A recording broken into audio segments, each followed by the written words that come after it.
I wanna all night. Say it.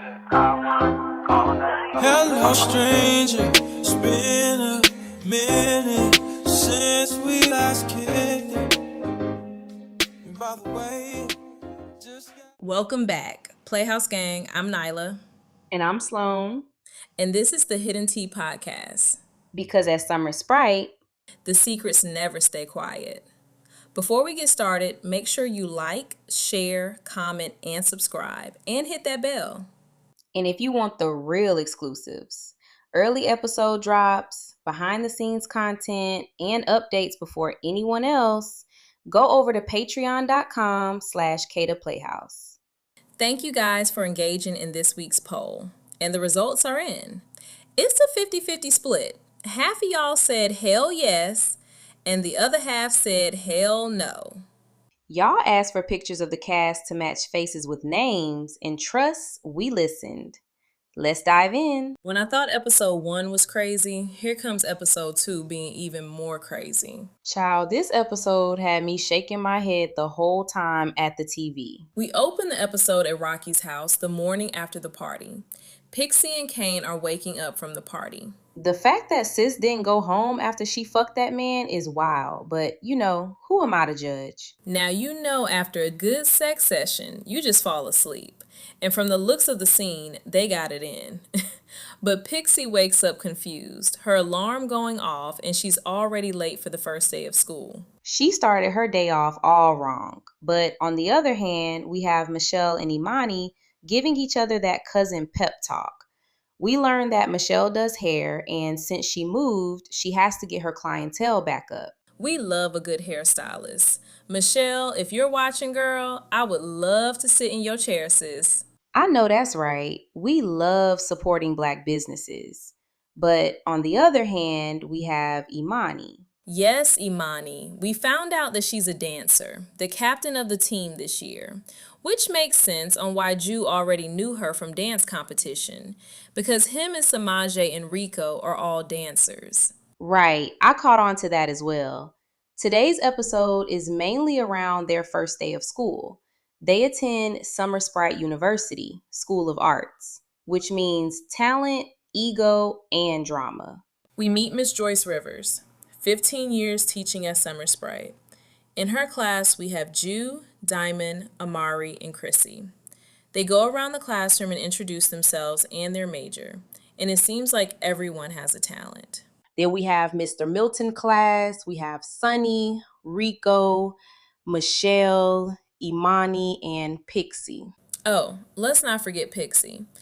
Pixie walks in late, and Mr. Milton puts her on blast immediately. I mean, as he should. Don't walk in my class late.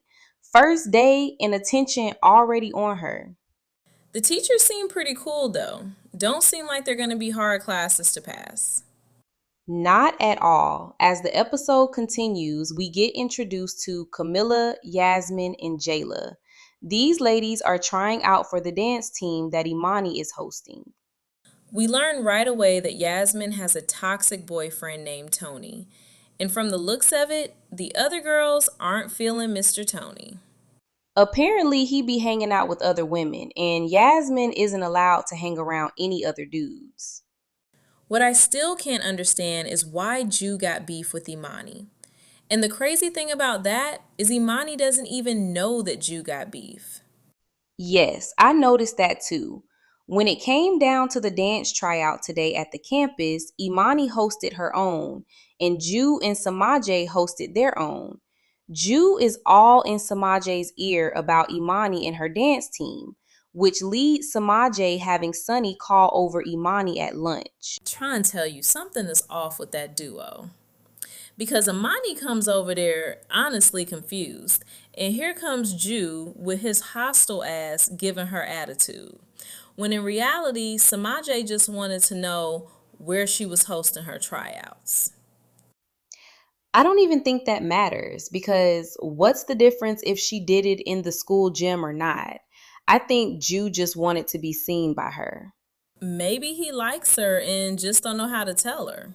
Maybe so, but the episode takes a shift with Kane, Kirk, and Rocky. Now let's remember, Kirk is Rocky's manager, so Kirk taking Kane in was a blessing. But Kirk texted Rocky asking, did Kane make it to school? And Rocky replied he didn't and he hopes he's okay. Now, this is where the episode takes a turn because Kane is a whole gangster out here. Kane is at the trap house waiting on two of his gang members so he can have a meeting. Kane is out here running a whole drug operation and nobody knows about it. Two more characters are introduced, Tony and Sean, who are Kane right-hand men when it comes to moving drugs and more. I really want us to focus on this scene because it's so important. Tony is Yasmin's man. And in this meeting, Kane tells the boys that Big Red is back in town and he's taking over the blocks again. This put Kane in a messed up position because two gangs can't run the same block. Tony was panicking, which made me test his gangster, because not you scared of Big Red. No, seriously. Throughout the episode, we learned that Joyce River is Diamond's mother. Diamond doesn't want anybody at the school to know because she doesn't want anyone to treat her differently. Then you have Sunny mirror moment. This spoke to me. Sunny is in the mirror having a conversation to herself, promising herself she'll stay on her meds, that she can't move schools again. To me, it seems like maybe she battles with a little bit of mental health. That part broke my heart because same sis, same.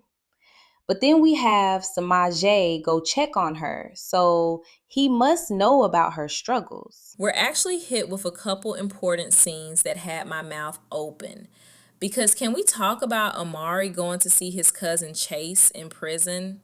Now, this scene is important, so everyone lock in. Yes, lock in, chat. Chase said he's getting out soon and that he is basically in prison for a crime he didn't even commit. Apparently, he's in prison for sexual assault against a minor, but he denies it. I think that's crazy that he's denying the crime. Like, sir, you are in prison for a reason. No, like the thought that he's even in prison for that is disgusting. I wonder why Amari went to go see him, though. Yeah, I was wondering the same thing. Now, the ending. Lord Pixie has me stressed every time she gets on the screen. She finds Rocky and tells him to have Kane give her a call because it's urgent. But Rocky hasn't even heard from Kane himself. He tells her that he will pass the message along and that he does. He gets in Kane ass because Kane has basically been MIA all day. And Rocky heard from the streets that Big Red was back in town.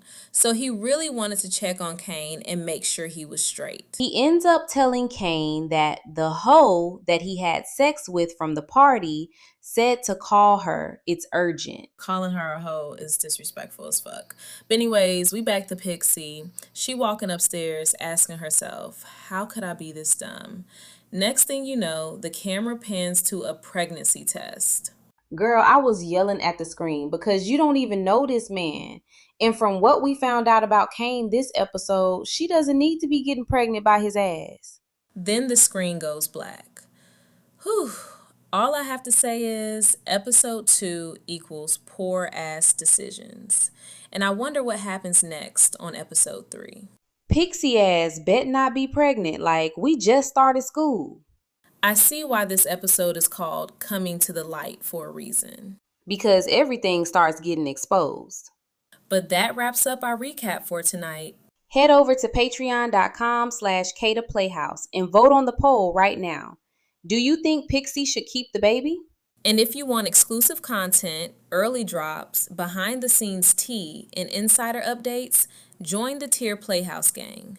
If you or someone you know is struggling with mental health, immediate, free, and confidential help is available 24/7. Call or text 988 in the US and Canada to reach the Suicide and Crisis Lifeline. Don't forget to like, share, comment, subscribe, and hit that bell. See y'all next Monday for the next recap.